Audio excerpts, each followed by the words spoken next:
Era meia-noite. José acordou de um salto, o coração acelerado. O anjo tinha sido claro: levanta, pega o menino e foge. Agora. Não havia tempo para explicações. Não havia tempo para dúvidas. Não havia tempo para perguntar por quê.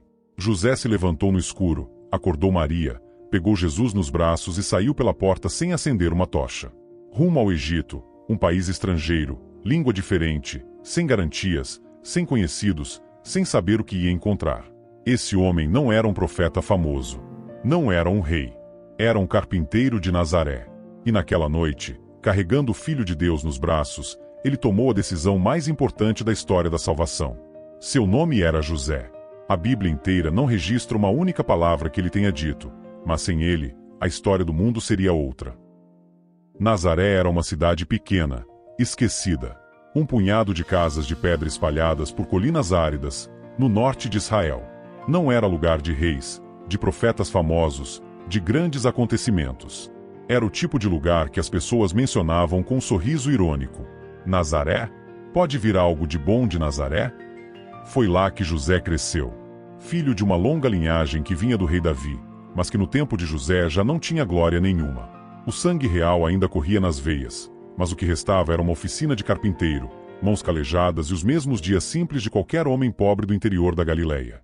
José acordava antes do sol. Trabalhava com madeira, pedra, ferramentas. Construía móveis, vigas, portas, tudo que as mãos de um artesão podiam fazer. Rezava os salmos que aprendera desde criança. Conhecia as escrituras de cor. Aguardava, como todo judeu fiel, a chegada do Messias prometido. Não sabia que o Messias já estava a caminho, e que passaria pelos seus braços. Quando Maria apareceu grávida, José sentiu o chão sumir sob os pés. Ele a conhecia bem.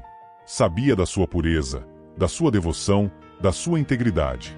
Mas o que os olhos viam, contrariava tudo que a razão podia aceitar. A lei era clara. Uma noiva infiel poderia ser apedrejada em público. José não queria isso. Não era um homem de crueldade. Mas também não entendia o que estava acontecendo. Então fez o que fazia sempre quando não entendia algo. Rezou, deitou-se e dormiu. Não era fraqueza. Era confiança.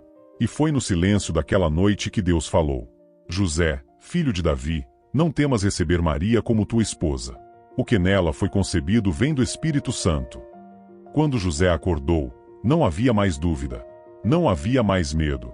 Havia apenas uma certeza, e uma missão que ele ainda não compreendia por inteiro, mas que estava disposto a cumprir. Esse foi o primeiro sonho. E foi o começo de tudo. Os magos do Oriente tinham partido.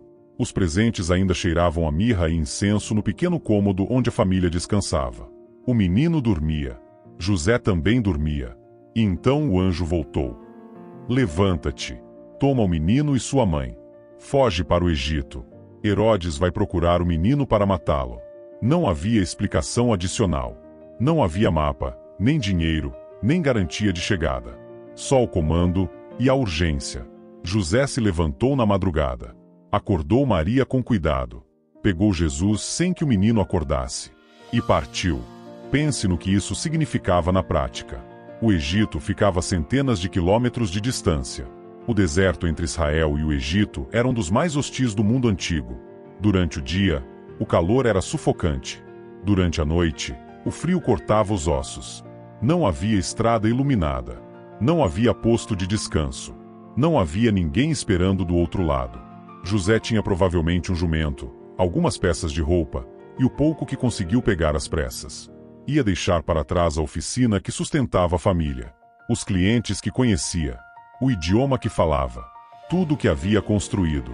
E ia em direção a um país onde a língua era diferente, os costumes eram diferentes, a religião era diferente. Um estrangeiro pobre, com uma mulher jovem e um bebê nos braços, numa terra que não era dele. Por que um homem faz isso? Porque confia, não na lógica, não nas circunstâncias, não no que os olhos veem. José confiava em Deus com uma profundidade que poucos seres humanos já alcançaram. E essa confiança não era ingenuidade. Era consequência de anos de oração, de escuta, de intimidade com o Senhor. Quem dorme em paz no meio da crise não é quem não tem problemas. É quem já colocou os problemas nas mãos de alguém maior. José dormia assim. e por isso Deus falava com ele nos sonhos. Ninguém sabe exatamente quanto tempo a Sagrada Família ficou no Egito. Os estudiosos divergem. Alguns dizem meses, outros falam em anos. O que sabemos é o que as Escrituras não dizem. Não dizem que foi fácil. Não dizem que havia uma casa esperando por eles. Não dizem que o povo egípcio os recebeu de braços abertos. O que sabemos é que José trabalhou. Encontrou madeira, encontrou ferramentas, encontrou clientes. Construiu uma vida do zero em terra estrangeira, para sustentar uma mulher, um filho, e um mistério que ainda estava se desdobrando. Imagine o cotidiano daquele homem. Acordava cedo, ia trabalhar, voltava para casa com o suficiente para o dia. Maria cuidava de Jesus, esse menino que engatinhava pelo chão de terra batida, que dava seus primeiros passos, que aprendia as primeiras palavras. José ensinava o filho a trabalhar a madeira. Ensinava os salmos. Rezava com ele ao cair da noite. E todo dia havia uma pergunta no fundo do coração. Senhor, até quando? Não era impaciência. Era a oração legítima de quem está no exílio e não sabe o dia da volta. Então, numa noite como qualquer outra, o anjo voltou pela terceira vez. Levanta-te, toma o menino e sua mãe e retorna à terra de Israel. Morreram os que atentavam contra a vida do menino. José se levantou, fez as malas e partiu. Mais uma vez sem questionar. Mais uma vez sem negociar. Mais uma vez com a mesma prontidão silenciosa que definia quem ele era. Há algo profundo nisso. Não era que José não sentia o peso das decisões. Era que ele havia aprendido, através de anos de oração e silêncio, que a voz de Deus era mais confiável do que qualquer raciocínio humano. E essa lição, ele ainda não havia terminado de aprender. A viagem de volta estava em curso. José seguia em direção à Judéia, a região onde ficava Belém, a cidade do nascimento de Jesus. Fazia sentido voltar para lá. Era a terra dos antepassados, a cidade de Davi. Era o destino natural para um filho da linhagem real. Mas no meio do caminho, José ficou sabendo de algo que mudou tudo. Arquelau, filho do brutal Herodes, agora reinava na Judéia. E Arquelau era tão cruel quanto o pai. Voltar para Belém seria colocar Jesus diretamente no alcance de um novo tirano. José hesitou. Sentiu o medo apertar o peito. E então, pela quarta vez, o anjo apareceu em sonho.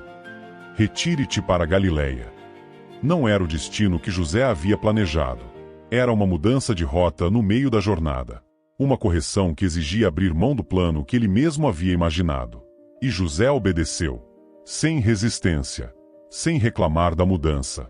Levou a família para Nazaré, aquela cidade pequena e esquecida de onde havia saído. A cidade que as pessoas mencionavam com ironia. Pode vir algo de bom de Nazaré?